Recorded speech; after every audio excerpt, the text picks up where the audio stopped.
चलिए आज एक नया यूनिट स्टार्ट कर रहे हैं जिसका नाम है डिसऑर्डर ऑफ द ईएनटी। ठीक है, डिसऑर्डर ऑफ द ईएनटी के बारे में जानेंगे। ठीक है, डिसऑर्डर ऑफ द ईएनटी, सबसे पहले एक्सटर्नल ईयर डिसऑर्डर के बारे में जानते हैं। उसमें है सबसे पहले ऑटेल्जिया। ऑटेल्जिया क्या होता है उसके बारे में हम जानेंगे। देखिए, पेन इन इनर और outer ear that may be interfere with the ability to hear caused bye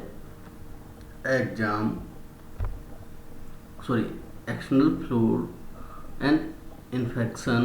Pain can be interfered from the surrounding area such as the temporomandibular और एशियन ट्यूब्स।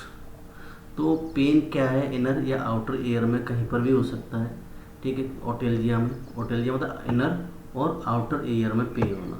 ठीक है, वो क्या है, जो हियरिंग की ability है उसको क्या करता है, इंटरफेयर करता है। ठीक है, किसके कारण से, एक्सटर्नल फ्लूइड्स या इन्फेक्शन के कारण से पेन अकर होता है, जिससे क्या होता है कि टेम्पोमैंडिबुलर और एक्सचेंज ट्यूब के चारों तरफ इस तरह की कंडीशन पैदा हो जाती है। तो इसको हम क्या कहते हैं, ऑटेल्जिया का नाम दिया जाता है। समझ में आ रहा होगा ऑटेल्जिया क्या हो गया है। ऑटेल्जिया का पेन है ओनली आउटर ईयर का पेन है, और इसकी वजह से इसको हम क्या कहते हैं, इसको हम कहेंगे, क्या कहेंगे, ऑटेल्जिया का नाम दिया जाएगा। समझ में आ रही है बच्चों।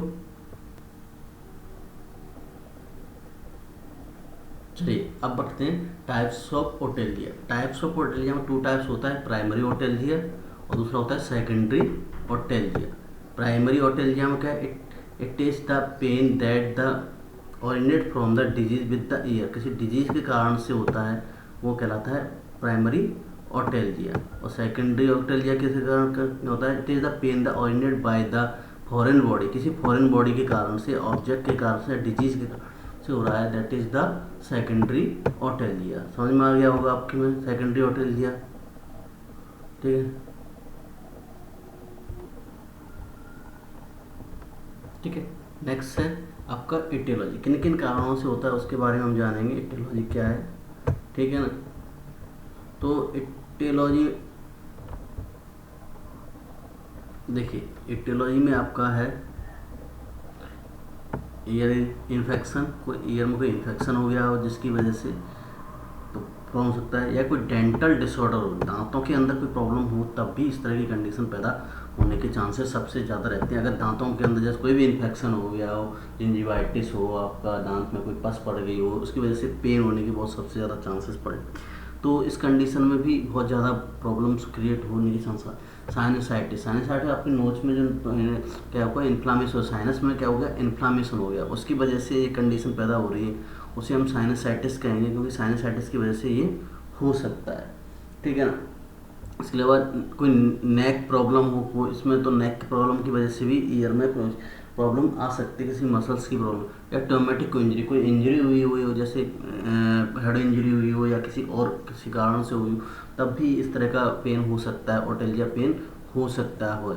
ठीक है, टॉन्सिलाइटिस या टॉन्सिल में क्या हो, इन्फेक्शन या इन्फ्लामेशन हो गया हो, तब उस कंडीशन में भी ये होने के चांसेस सबसे ज़्यादा हो जाते हैं। ठीक है, 3 पॉइंट हमने एटियोलॉजी के पॉइंट्स पढ़े, समझ में आएगा। पहला क्या है, इन्फेक्शन, दूसरा क्या है, डेंटल डिसऑर्डर, साइनसाइटिस, नेक प्रॉब्लम, ट्रॉमेटिक इंजरी, टॉन्सिलाइटिस।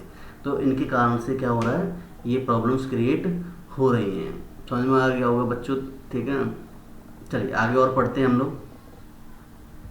उसके अलावा फेरेंजाइटिस हो सकता है। ठीक है, फेरेंजाइटिस, फेरिंग्स में क्या है, इन्फ्लामेशन हो जाए तब भी कंडीशन है। फेरिंग्स की वजह से क्या है, ईचिंग ट्यूब्स वगैरह में पेन महसूस हो सकता है, इसकी वजह से होने के चांसेस है।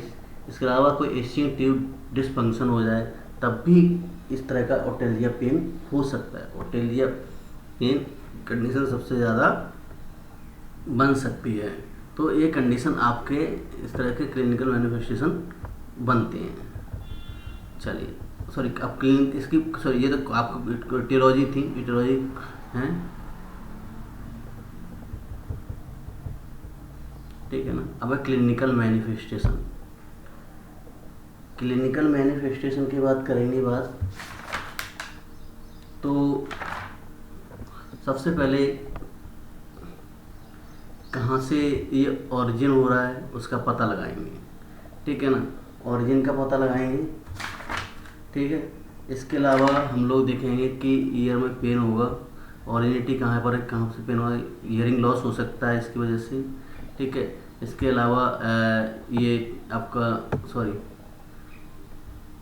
इचिंग ट्यूब में आपका जो है कैनाल है उसके इचिंग हो सकती है, ठीक है। फीवर आएगा क्योंकि इन्फेक्शन है तो फीवर आना ही है, ठीक है ना।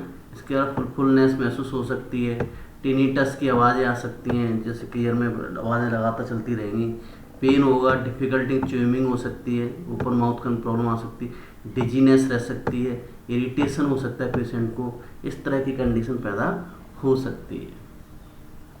चलिए नेक्स्ट वीडियो में आपको डायग्नोस्टिक इवैल्यूएशन ठीक पढ़ाते हैं।